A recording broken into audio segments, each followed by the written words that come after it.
Diego Martínez Bursaco es el economista jefe de Inversor Global. Tiene a su cargo el equipo de investigación de la empresa, además de ser el director de la Academia de Inversores y jefe de analistas de crisis y oportunidad. Tiene 13 años de experiencia en el mercado financiero. Fue portfolio manager de la firma Puente Hermanos y jefe de research de la firma Corsilia y Compañía Sociedad de Bolsa Sociedad Anónima. Es habitual colaborador de medios locales e internacionales. Se graduó magna cum laude en Economía en la Universidad de Buenos Aires y tiene un posgrado en Finanzas y especialización de Mercado de Capitales de la misma casa de estudios.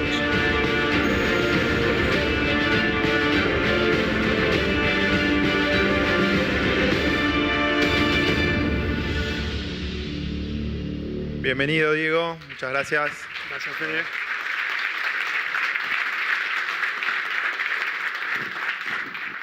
¿Qué tal? Muy buenas tardes. La verdad que este video pone mucha presión, ¿no? Después de verlo, hacer una presentación que esté a la altura de esto es bastante desafiante. Otra de las reflexiones que hacía atrás de escena es que yo voy a estar presentando algunas acciones para recomendar y menos mal que saqué a Petrobras, ¿no? Porque si no, Miguel, íbamos a tener un problema importante. Hasta último momento estaba pensando, ¿la pongo o no la pongo? Y después vi el cronograma, me tocaba Miguel antes y dije, bueno, me parece que no. Pero bueno, la idea de esta presentación básicamente es que ustedes se lleven algo, ¿no? Mi desafío siempre está en abrirles la cabeza y tratar de que se lleven ideas de inversión. Obviamente no es fácil, el contexto internacional y el contexto local es muy desafiante, pero creo que se puede. Mi idea principal hoy es presentarle ideas que trascienden el corto plazo, ¿sí? Los meses, los días, las horas. Por el contrario, mis ideas de inversiones son para 10 años, ¿sí? De manera tal de que el año que viene, cuando nos veamos la cara nuevamente, si fueron mal no me digan nada, porque yo les dije que era para 10 años, ¿sí? Pero más allá de eso, creo que es un desafío, y ahora hablando en serio, obviamente lo hacemos con la mayor profesionalidad posible, el mayor rigor analítico, pero sobre todo nos podemos equivocar. Y como nos podemos equivocar, la recomendación es que no inviertan ni todo su capital en estas 3 oportunidades que vamos a hablar hoy, ni una parte importante de ellas, ¿sí? Sino que siempre tienen que mantener diversificada su cartera para medir bien los riesgos. Toda mi presentación va a estar enmarcada en lo que se denomina la teoría de inversión de la lata de café, ¿sí? Quizás algunos hayan leído ya en algún escrito que hice en algún newsletter semanal, pero vamos a explicar brevemente qué es esto, ¿no? La teoría del portafolio de la lata de café nació con un administrador de carteras que se llamaba Robert Kirby, ¿sí? En Estados Unidos.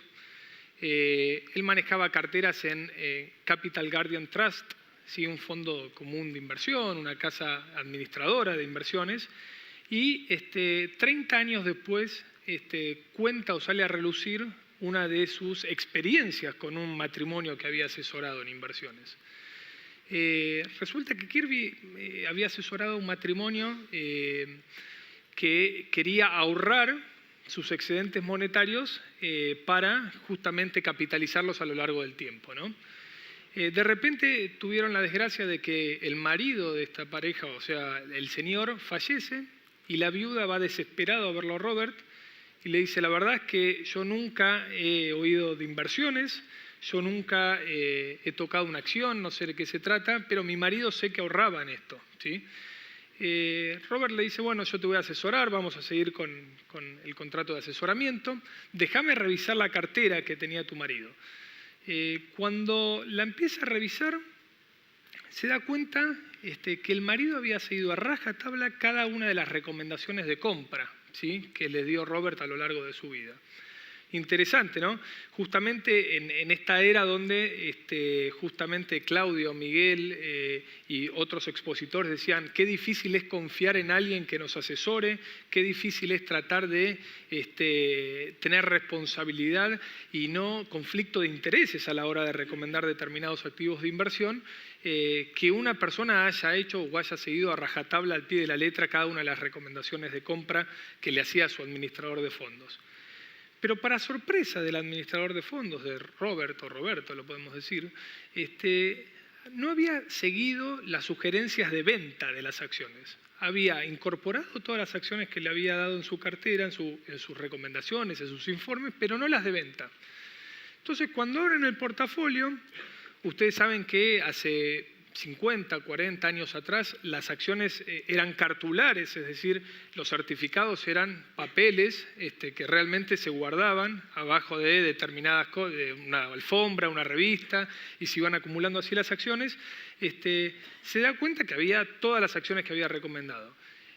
Algunas, obviamente, había puesto unos $2.000 y ahora valía mucho menos, ¿sí? Obviamente no había sido una gran elección, pero algunas de ellas habían puesto, por ejemplo, $5.000, una estaba valuada en $100.000, la empresa, y un caso emblemático era una empresa que estaba valuada en $800.000, ¿sí? Una empresa de por ese entonces, valuada en $800.000, era una fortuna incalculable, inconmensurable. Se trataba de Xerox, ¿sí? De una de las compañías que revolucionó el mundo tecnológico de ese entonces. Cuando recomendaron invertir, era una pequeña compañía, se llamaba Haloir, y después se reconvirtió en un gran imperio que fue Xerox. Y eso le permitió convertir esos $5.000 en $800.000. Bajo este argumento, Kirby desarrolla lo que es la teoría del portafolio de café, que es justamente agarrar activos, meterlos en una lata de café, ¿sí?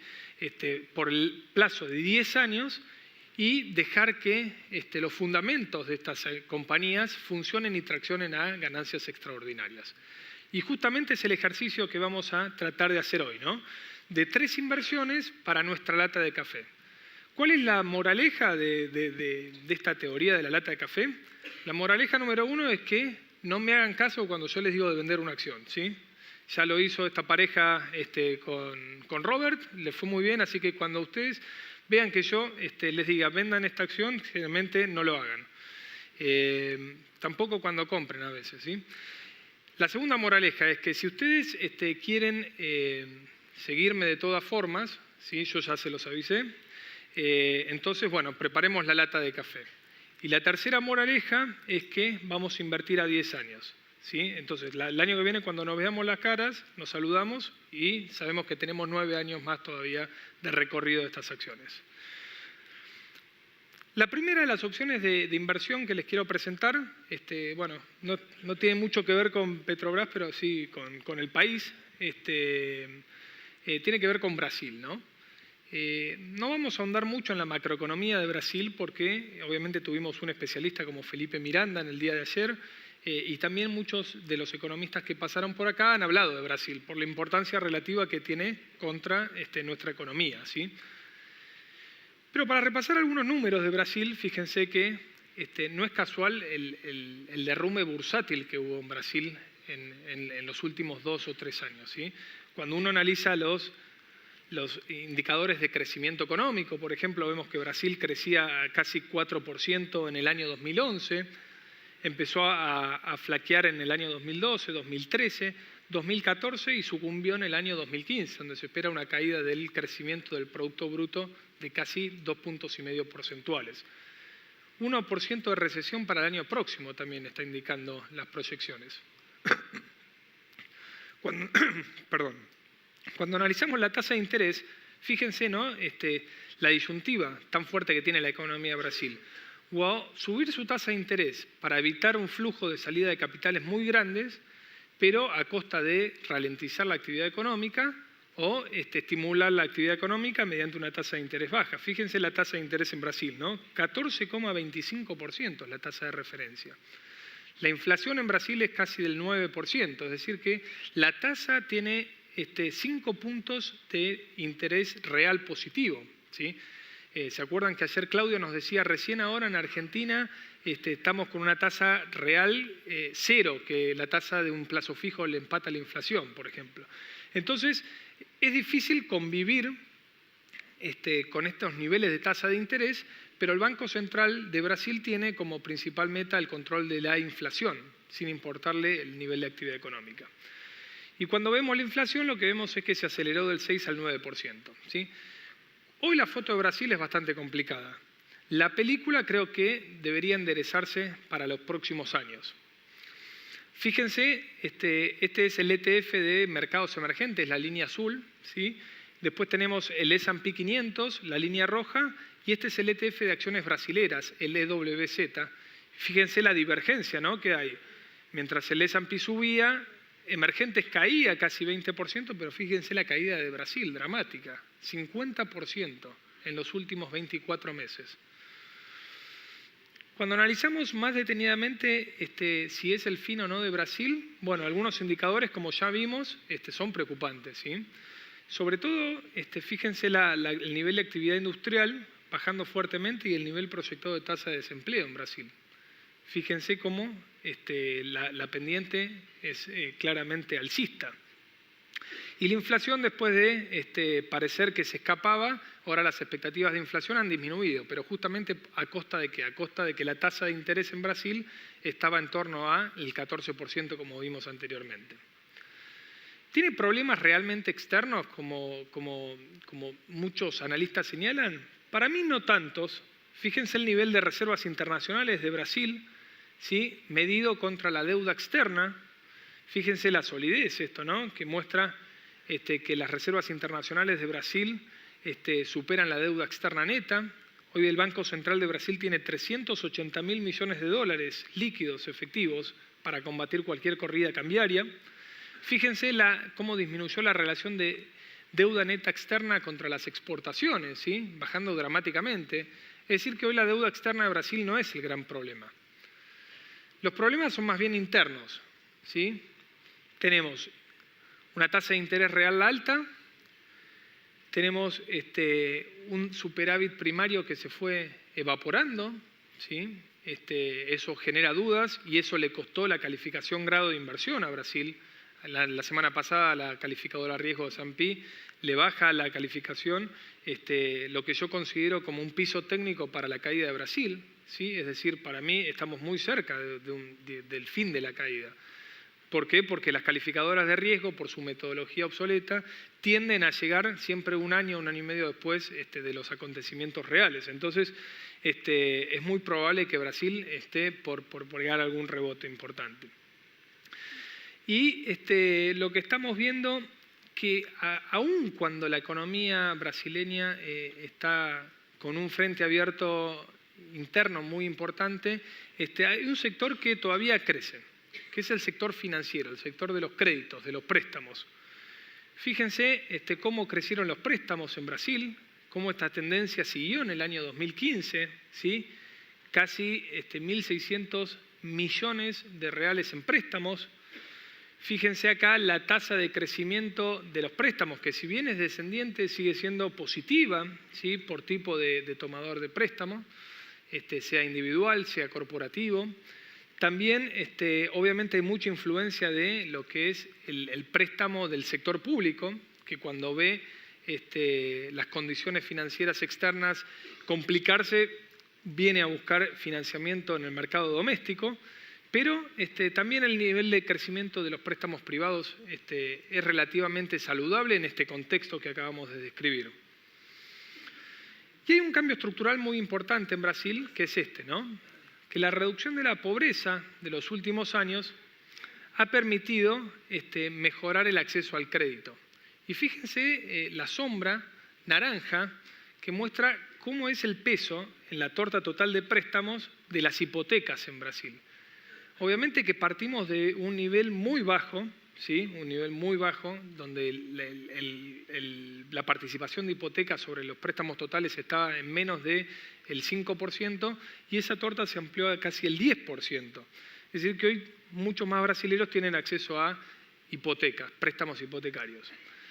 Y fíjense que otros sectores también han mantenido su peso relativo dentro de la estructura de préstamos.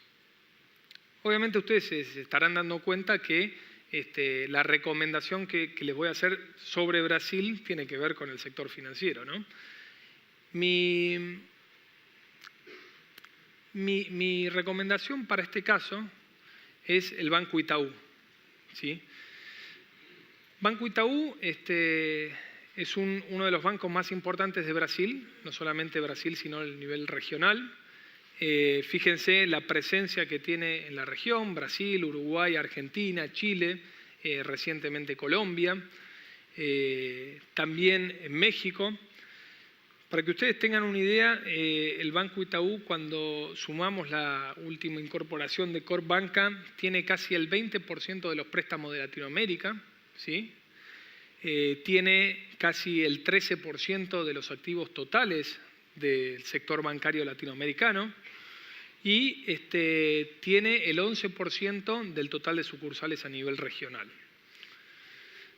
Fíjense el Banco Itaú algunos indicadores del crecimiento de sus activos en los últimos años. Obviamente vemos acá una ralentización en el año 2015, obviamente en línea con esta desaceleración de la economía, pero que la tasa de crecimiento anual compuesta de la última década en Brasil de los activos fue del 14%, ¿sí? Realmente extraordinario. Fíjense también el retorno sobre el capital y el retorno sobre los activos. El retorno sobre el capital promedio estuvo en torno a 24 o 25%, una tasa relativamente alta para un negocio tan cíclico como es el de los préstamos e intermediación financiera.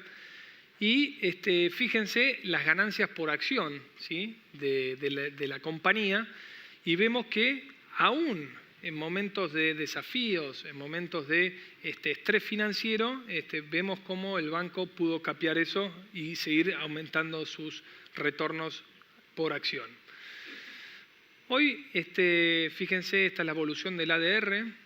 Para quienes no lo vieron en la presentación, el ADR, el ticker es ITU, B larga, ITUB. Fíjense que llegó a costar más de $16, $18 hace poco menos de un año y hoy está cotizando en torno a los $7. ¿Es el piso? Bueno, es difícil saberlo, ¿no?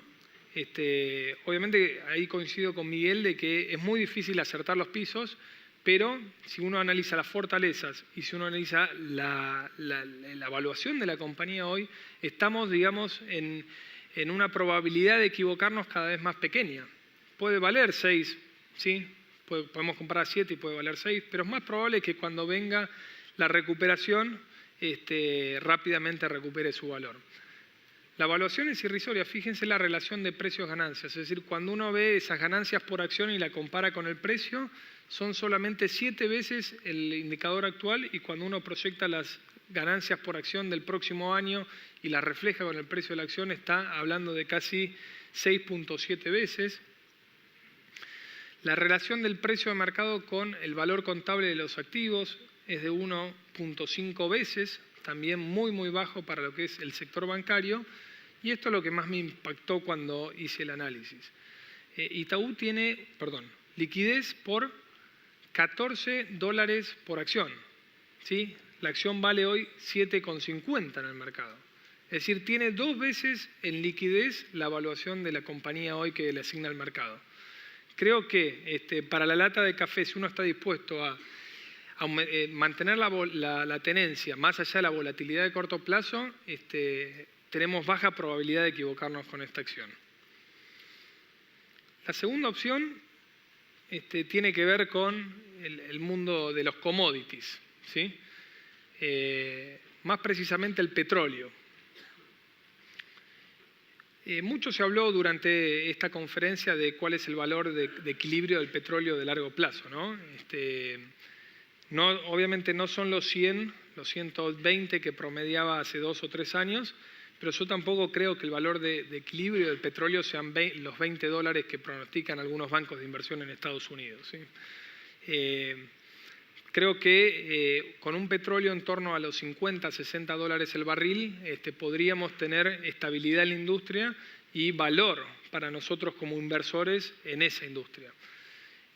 Justamente después de mí viene Jim Rickards y ayer tuve el placer de entrevistarlo y me comentaba que con un valor de 50, $45, muchos jugadores del shale, de este petróleo y gas alternativo, el shale oil, que es tan conocido en Argentina por YPF, quedan fuera del mercado porque los costos son realmente muy altos de extracción. Y es un dato no menor, digamos, que nos está indicando que detrás de estas volatilidades implícitas del petróleo, que lo vemos subiendo 4 o 5 dólares un día, bajando otros 4 o 5 dólares el día siguiente, así, hay un conflicto geopolítico en puerta muy importante. Arabia le soltó la mano a Estados Unidos y no quiere que Estados Unidos llegue al autoabastecimiento energético, ¿sí? Ustedes saben que hoy Estados Unidos es el principal productor de gas no convencional y petróleo no convencional en el mundo. La consecuencia fue esto, fíjense la dramática caída del precio del petróleo, ¿no? Ustedes saben que Arabia tiene un costo de extracción del petróleo del barril de casi 4 dólares, entonces puede competir indefinidamente contra cualquiera y todavía ser rentable con un petróleo de 40 dólares. Fíjense acá, Arabia Saudita, el costo de extracción, y fíjense dónde está Estados Unidos con las regalías, ¿no?, que tienen que pagar las compañías. Y es un dato no menor esto, porque en Estados Unidos hubo mucha sobreexpansión de la industria petrolera, básicamente industria que se apalancó para hacer inversiones fuertes y desarrollar estos pozos de gas no convencional, y ahora están en un problema de que no son económicamente viables este petróleo de 45 dólares y se puede producir una cadena de defaults importante porque no tienen los recursos de liquidez necesarios para afrontar esas deudas. La compañía en cuestión que yo voy a recomendar del sector es Murphy Oil, ¿sí? M-U-R. Murphy Oil es una compañía norteamericana, ¿sí?, de baja capitalización bursátil, alrededor de unos 4.000 millones de dólares. Y una de las cosas más importantes que me llevaron a mí para recomendarles a ustedes hoy y presentarles esta alternativa es la diversificación de su portafolio de activos y la poca dependencia que hay sobre el gas y petróleo no convencional. Si justamente nosotros percibimos de que la volatilidad en el mercado petrolero puede seguir y que muchas compañías podrían quedar al margen porque no tienen los recursos de liquidez necesarios para afrontar sus obligaciones que tomaron en su momento, entonces creo que tampoco hay que meterse en la boca al lobo y tratar de ganarle o torcerle el brazo al mercado. Creo que Murphy puede ser una gran jugada por la diversificación y por ser un posible target potencial de que sea adquirida, ¿sí? Hoy 4.000 millones de dólares es un valor relativamente bajo para la liquidez que tienen las grandes compañías petroleras a nivel internacional. Bueno, un poquito de la compañía, tiene siete pozos petrolíferos en el Golfo de México en los Estados Unidos, uno importante en Texas, que es el único gran yacimiento de shale que tiene en vigencia. Tiene también en Canadá, en la costa oeste y en la costa este, pero también tiene 3 bloques en la parte de Guinea Ecuatorial, Malasia y Australia. Fíjense cuán diversificado está. Algo interesante es que la deuda neta, dividido su nivel de EBITDA, el EBITDA no es ni más ni menos que el flujo de caja que genera una compañía a lo largo del ejercicio fiscal, fíjese que está solamente en menos de 2 veces, es decir, que el endeudamiento total de la compañía es el doble de la generación de EBITDA de un año de la compañía. Y fíjense la ventaja relativa contra un montón de empresas del sector que tienen ratios de casi 5 o 6 veces, ¿no? Esto nos da cierta tranquilidad como inversores de que no es una empresa que está financieramente ahogada y que en cualquier momento tenga que pedir una reestructuración de su deuda. Fíjense aparte cómo están divididos los vencimientos de capital de la deuda, ¿sí? Tenemos recién un vencimiento fuerte, el más fuerte de todos en el año 2022, es decir, que nos da relativamente tiempo para que la situación se estabilice y la compañía pueda seguir generando flujos positivos de fondos. Fíjense también que en la relación de los vencimientos en relación a la caja también está en el promedio. Fíjense también con el nivel del petróleo que hay hoy, cómo es aún rentable, cuánto le deja de EBITDA cada uno de los barriles de petróleo que vende la compañía en el mercado. Es la más rentable en esa métrica dentro de las pequeñas petroleras norteamericanas. Y es una empresa que ha estado valorando permanentemente al accionista minoritario, sea a través de una tasa de retorno al dividendo. Hoy Murphy Oil paga un dividendo en torno al 5%, ¿sí?, de rendimiento del dividendo. Es casi 2 veces el rendimiento de un bono del Tesoro americano. Tiene también en vigencia un plan de recompra de acciones propias, es decir que eso le pone un piso transitorio a una posible caída exagerada en el precio de la acción, y aparte de vez en cuando paga un dividendo especial. Fíjense, en el año 2012 el exceso de liquidez le permitió hacer frente al pago de un dividendo especial. Entonces, creo que en términos también de evaluación, tenemos que la acción cotiza a una relación de precio-ganancias de 8 veces, atractivo, bueno, el dividendo del 5% y una capitalización bursátil de 4.700 millones de dólares. Va quedando poco tiempo y quiero presentarles la tercera opción, y si tenemos un minutito final para alguna pregunta. La tercera opción tiene que ver con China, ¿sí? Mucho se ha hablado de China. Hoy China es una mala palabra entre los inversores. ¿Por qué? Porque ha generado mucha turbulencia en los mercados, se desconfía de su nivel de crecimiento y expansión económica y la importancia relativa que tiene para nosotros los países emergentes por la demanda de los commodities. La acción que les quiero presentar hoy es Alibaba. Alibaba, perdón. El ticker es BABA. Y voy a hablar de un par de métricas solamente para darnos cuenta de qué se trata esta acción. Esta acción es como el Mercado Libre, pero en China, o como el eBay americano en China. ¿Sí? Es el sitio de e-commerce más importante del mundo, ¿sí?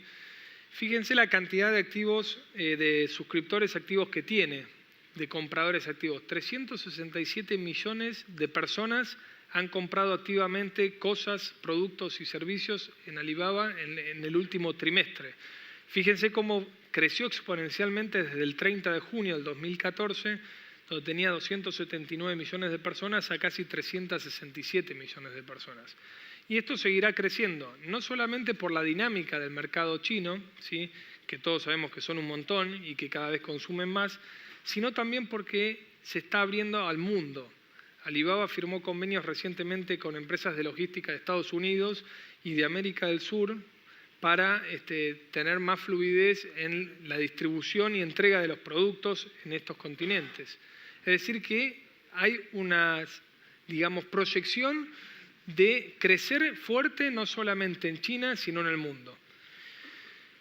El e-commerce es una actividad que viene creciendo muy fuerte más allá de los ciclos económicos, y sobre todo el e-commerce a través de los teléfonos móviles.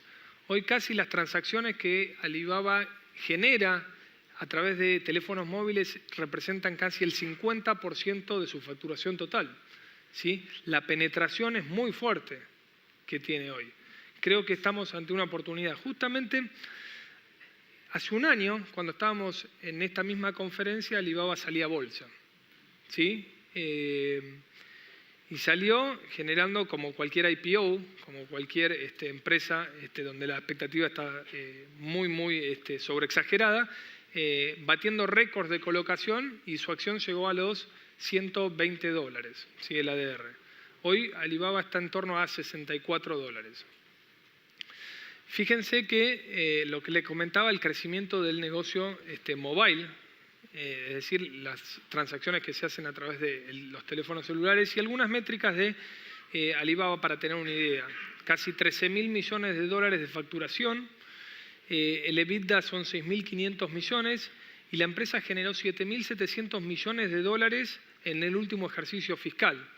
tiene una posición de liquidez muy sólida y lo que es más atractivo aún es que con esta baja fuerte que tuvo en el mercado en los últimos meses, sobre todo, fíjense la caída pronunciada desde junio en adelante, dejó la evaluación en niveles mucho más agradables para que nosotros podamos ingresar a precios atractivos y minimicemos el riesgo de entrada. El precio ganancia, por ejemplo, está en 25 veces. Para una empresa que crece sus ingresos casi un 35% anual, es una evaluación muy baja. Hoy Facebook tiene, para que tengan una idea, un precio ganancia en torno a 65 veces. ¿Sí? Alibaba está muy atractivo en ese sentido.